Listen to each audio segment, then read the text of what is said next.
Welcome to Nasdaq Trade Talks. I'm Jill Malandrino, global markets reporter at Nasdaq. Joining me at the market site in Times Square, New York City, we have Jonathan Aronie and David Douglas. They're both partners at Sheppard, Mullin, Richter, and Hampton. They're also the founding members of the newly formed Organizational Integrity Group, or OIG, and that helps organizations identify and resolve complex legal problems and reputational threats.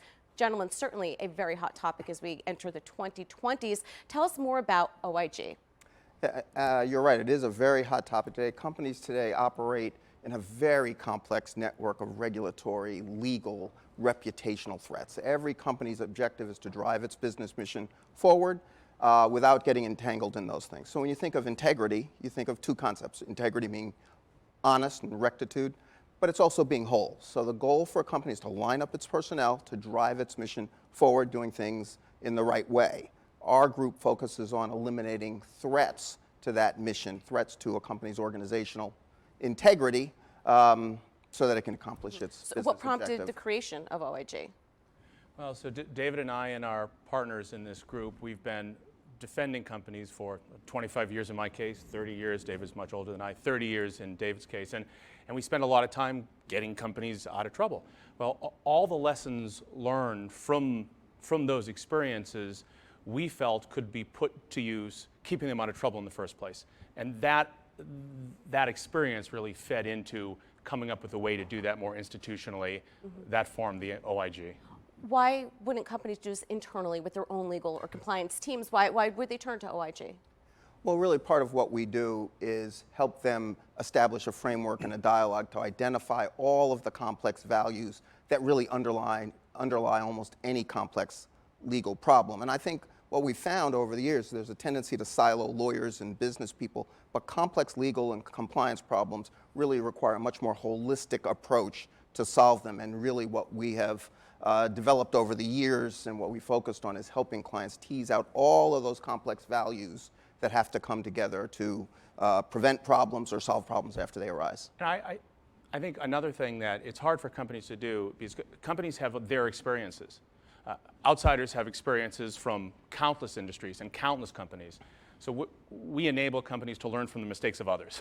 Right. And that's something it's hard to do when you're inside. All right, now this is really interesting because you're both on the federal monitors for the New Orleans Police Department consent decree. That's in addition to your day jobs, practicing Right. law.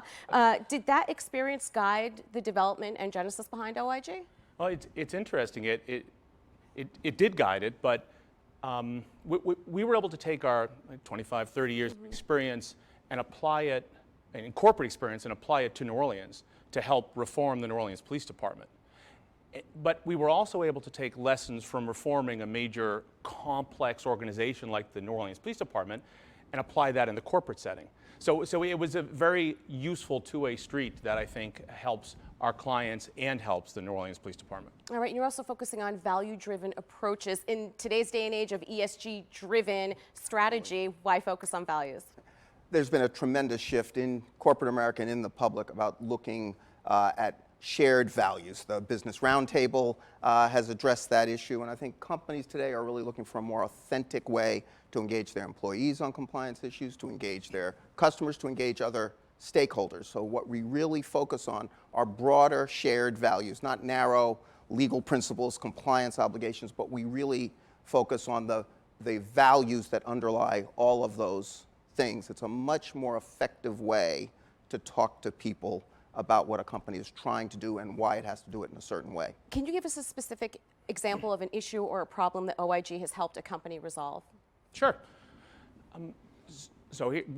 There was one very recently, in fact. A major corporation needed a way to cause their employees to stand up and stop mistakes from being made or stop misconduct or to do the right thing. And corporations all over the country tell everyone to stand up and say something, but they don't give them the tactics or strategies of how to do that safely. Well, we actually worked with the New Orleans Police Department to create an active bystandership program where we teach police officers how to stand up and not rat on their colleagues, but prevent misconduct from occurring in the first place. We've now taken the lessons of active bystandership, applied it in the corporate setting. There's a lot of social science behind it, and now we're seeing a new way to think about risk reduction and risk prevention that really corporations weren't thinking about previously. It sounds like you're taking a problem-solving approach. Absolutely. To this. Absolutely. Thinking. Absolutely right. What we focus on is solving the whole problem rather than looking narrowly at process or carving up. We look, what's the problem we're fundamentally dealing with? What's the risk here? As Jonathan likes to say, risk is risk. So what we focus on are those simple issues, simple challenges and questions, and back it out from there to address those. I think for a long time, companies have siloed risk. They talk about legal risk or ethics risk or business risk. But as David said, to the decision makers, to the board, to the CEO, risk is risk. And looking at all elements of risk really allows you to get to the root cause and try to solve the underlying problem. I think that approach makes sense, just taking a step back, stopping, thinking, and looking at the picture holistically. How have your clients reacted to that approach? They love it. They love it because as I said, it addresses these things in a more authentic way, in a way that resonates, it's organic. And I think the other truth is people understand lawyers talk values. I spend a lot of time in courtrooms, but when you talk to juries, you don't talk about narrow legal issues. You talk about broad values. That's where you bring people together, and people are used to lawyers injecting values. Sometimes we say some of our best days are not the high billing days, but it's the days where we say, well, maybe you can do that, but you don't want to, and here's why. So people are used to lawyers leading values discussions, and so we're really just being much more explicit about that. The clients from the board down to the GC and the C-suite, they also like thinking about problem solving. And so the fact that we not only think, but we write a lot about how people think, how people make decisions, how people handle ethical dilemmas. Like all those things go into the way we attack problems. And our clients have found that very refreshing. Lawyers that think through problems. That was my first adjective, refreshing as well. Jonathan, thank you so much for joining us. And David, thank you for joining us as well. And thanks for joining us on Trade Talks. I'm Jill Malandrino, Global Markets Reporter at Nasdaq.